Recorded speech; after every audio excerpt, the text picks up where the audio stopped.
I think I want to start at the end and say God's design is, as Ephesians 1 says, to join all things in heaven and on earth together in the Messiah. Now, in the Messiah, that is in Jesus, heaven and earth come together. He is the heaven and earth person. And what he does in his life, in his inauguration of the kingdom, in his death and resurrection and ascension, is to make that now a cosmic reality. And the New Testament comes back again and again and says that something happened when Jesus died, as a result of which the world is a different place. Nobody realized until Easter Day, and it took them a while to realize even then, but that something happened. And this is very difficult for us to talk about because it's to do with there being dark forces in the world which we humans give power to by worshipping them, whether we call them gods or whether we just think of them as money and sex and power or whatever it is.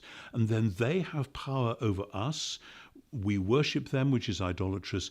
Our humanness fractures, which is sin, etc. How are we rescued from that?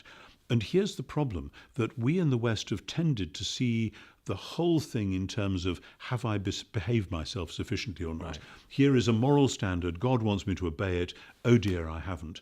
Then God's going to punish me. Oh, fortunately, somebody gets in the way and takes the rap on my behalf. And I want to say that's a very low-grade, almost pagan view of how a God might behave. And we get there because we have moralized our view of humanity. Morals matter enormously, but humans are more than moral-keeping machines. Humans are meant to be reflecting God's love into the world and reflecting the praises of creation back to the Creator. And it's very interesting that in the book of Revelation, it says that the blood of the Lamb is shed in the new Passover so that we might be the royal priesthood, the kingdom and priests, not so that we can heave a sigh of relief and go to heaven.